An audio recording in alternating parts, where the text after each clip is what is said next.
Assalamualaikum warahmatullahi wabarakatuh. Baiklah, saya akan menjelaskan tentang pluralisme hukum. Pluralistis hukum berarti suatu pandangan yang melihat hukum tidak tunggal, melainkan beragam sesuai dengan keberagaman masyarakatnya, seperti hukum negara, adat, dan agama yang hidup berdampingan saling mempengaruhi. Pluralisme hukum secara umum didefinisikan sebagai situasi di mana terdapat dua atau lebih sistem hukum yang berada dalam suatu kehidupan sosial. Pluralisme hukum harus diakui sebagai sebuah realistis masyarakat. Baiklah, yang selanjutnya pengertian hukum tradisional. Hukum tradisional adalah seperangkat norma, aturan, dan nilai-nilai hukum yang tumbuh dan berkembang dalam kehidupan masyarakat adat secara turun-temurun. Hukum ini bersumber dari kebiasaan yang hidup dan dihormati dalam masyarakat, dan biasanya tidak tertulis secara formal seperti halnya hukum positif. Namun demikian, hukum tradisional memiliki kekuatan mengikat bagi anggota masyarakat yang menjunjungnya, dan pelanggaran terhadap hukum tersebut dapat dikenakan sanksi sosial maupun sanksi adat. Hukum tradisional tidak hanya mengatur hubungan antar individu dalam masyarakat, tetapi mencakup aspek-aspek kehidupan lainnya seperti kepercayaan, budaya, hak atas tanah, tata cara perkawinan, warisan, hingga cara penyelesaian sengketa. Karena bersifat lokal dan berbasis adat istiadat, hukum tradisional bisa berbeda-beda antara satu daerah dengan daerah lainnya. Ciri-ciri hukum tradisional: yang pertama, tidak tertulis secara formal tetapi hidup dalam kehidupan masyarakat. Yang kedua, bersifat kolektif dan komunal, bukan individual. Berkaitan erat dengan nilai-nilai budaya dan kepercayaan lokal, bersifat fleksibel dan dapat berubah mengikuti perkembangan masyarakat, dan sanksinya bersifat sosial atau moral pada hukum fisik atau penjara.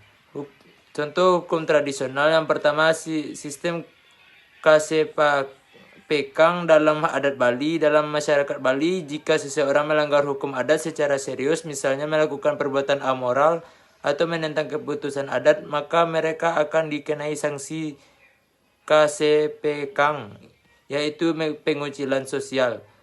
Orang yang di Kasepekang tidak boleh berpartisipasi dalam upacara adat, tidak dilayani secara sosial, bahkan tidak bisa diakui dalam lingkungan sosialnya. Ini adalah bentuk sanksi sosial yang sangat berat dan dibuat orang-orang berpikir ulang untuk melanggar adat istiadatnya. Yang kedua, hukum waris adat Minangkabau. Masyarakat Minangkabau menganut sistem kekerabatan matrilineal, artinya garis keturunan dihitung dari pihak ibu. Dalam hukum waris tradisional Minangkabau, harta pusaka tinggi tidak diwariskan kepada anak laki-laki, tetapi anak perempuan di dalam garis ibu. Keputusan pembagian harta dilakukan oleh mama berdasarkan musyawarah keluarga. Ini berbeda dengan hukum waris Islam atau hukum negara yang bersifat patriarkal. Baiklah, saya akan menjelaskan tentang hukum modern. Apa itu hukum modern? Maksud hukum modern yaitu, hukum modern bukan sekadar kumpulan aturan, melainkan sebuah sistem kompleks yang mengatur kehidupan bermasyarakat.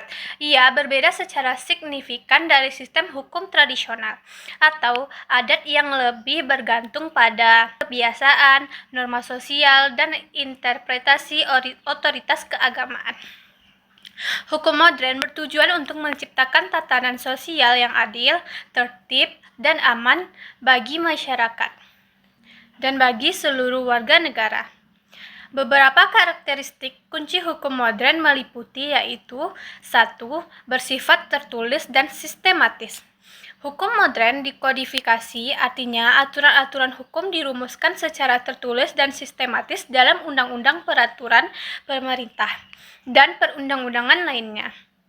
Hal ini berbeda dengan hukum adat yang seringkali bersifat lisan dan berkembang secara organik. Kodifikasi meningkatkan kepastian hukum dan mengurangi ambiguitas.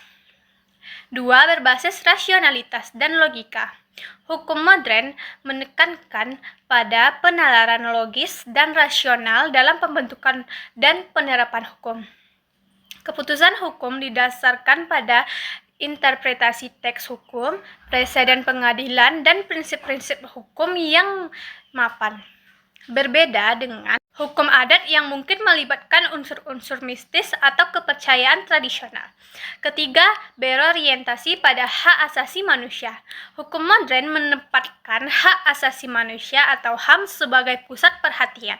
Ia melindungi hak-hak fundamental individu seperti hak hidup, kebebasan berbicara, kebebasan beragama, hak atas persamaan di depan hukum, dan perlindungan dan perlakuan yang tidak manusiawi. Pelanggaran HAM menjadi dasar pertanggungjawaban hukum. Yang keempat, supremasi hukum atau rule of law. Prinsip supremasi hukum menyatakan bahwa semua orang termasuk pejabat pemerintah tunduk pada hukum. Tidak ada berada di atas hukum. Hukum berlaku secara adil dan konsisten bagi semua orang tanpa pandang bulu. Yang kelima, pemisahan. Kekuasaan hukum modern seringkali dikaitkan dengan prinsip pemisahan kekuasaan, yaitu kekuasaan negara menjadi 3 cabang, yaitu legislatif, eksekutif, dan yudikatif.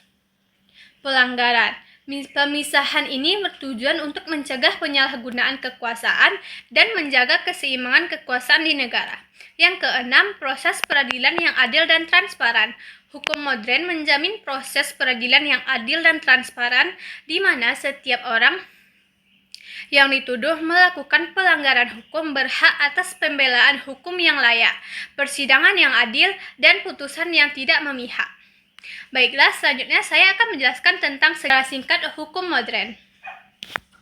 Yang pertama yaitu dunia. Perkembangan hukum modern di dunia dipengaruhi oleh periode pencerahan di Eropa pada abad ke-17 dan 18.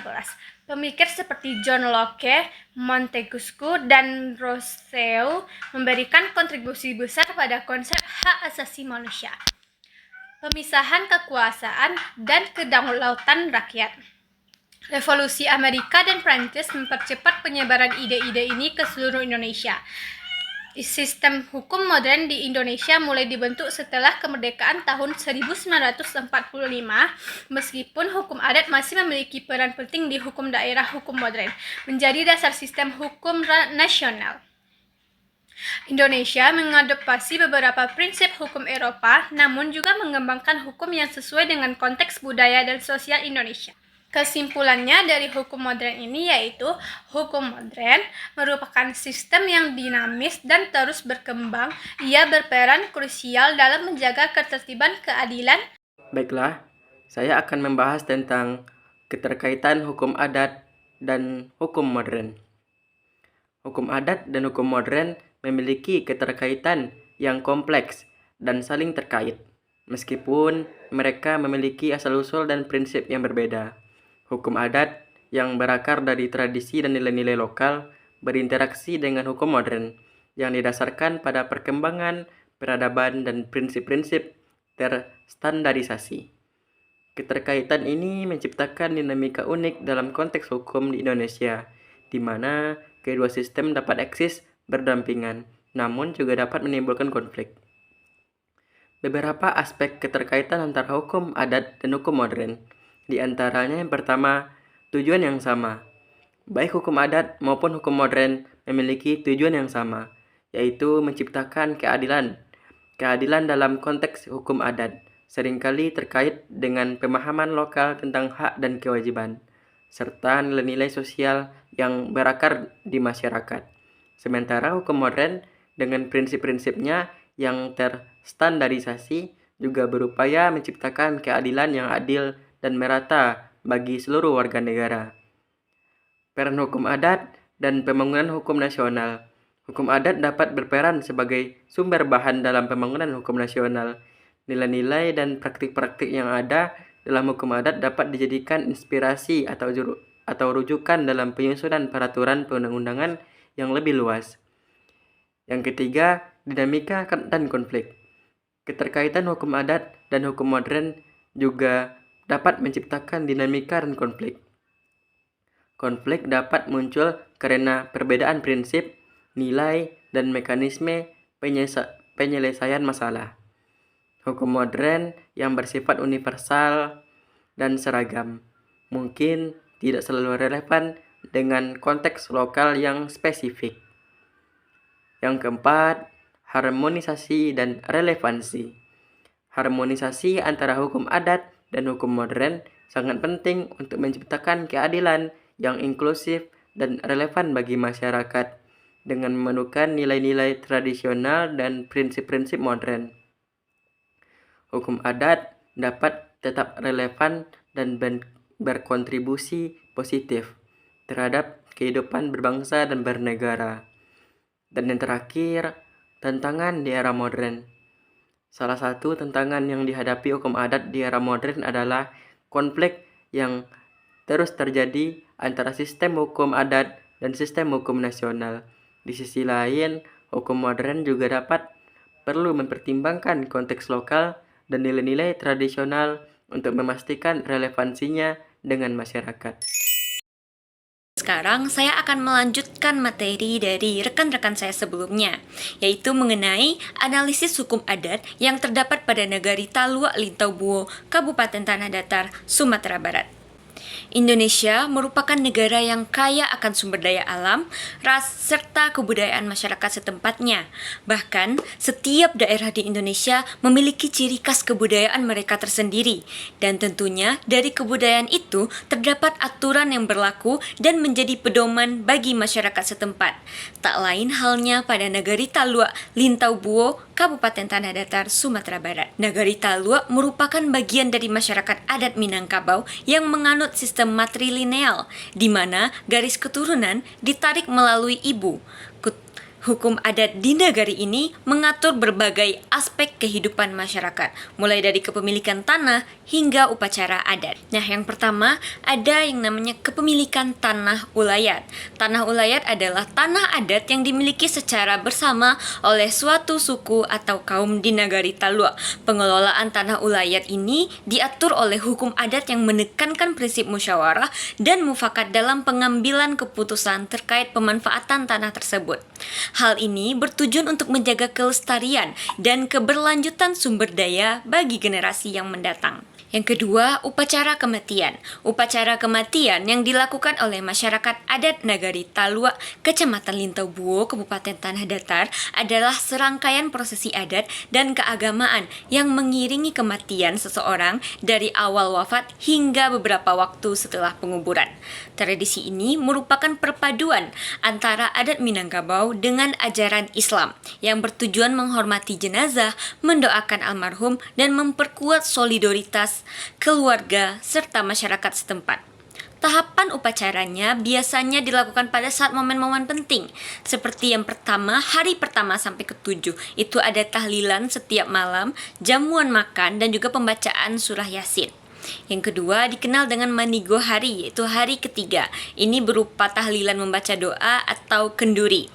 Yang selanjutnya ada yang namanya Manuju Hari, yaitu dilakukan pada hari ke-7. Nah, pada hari ke-7 ini biasanya diadakan kenduri besar berupa makan bersama dan juga doa bersama. Selanjutnya ada yang namanya Manyaratui Hari atau hari ke-100, kenduri besar yang dianggap sebagai penutupan masa berkabung. Selanjutnya, di Nagari Talua, Kecamatan Lintaubuo, Kabupaten Tanah Datar, juga terdapat ada yang namanya tradisi Pagija.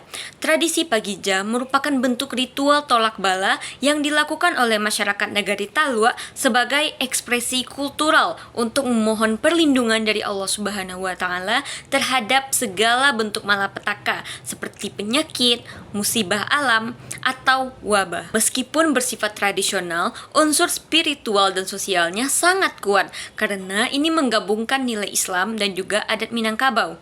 Tradisi ini biasanya dilakukan secara bersama-sama oleh warga kampung, khususnya kaum laki-laki, dan sering berlangsung pada malam hari setelah maghrib dengan alat-alat tertentu yang menghasilkan suara keras seperti simbol mengusir mara bahaya. Selanjutnya, tradisi Maniliak Bulan.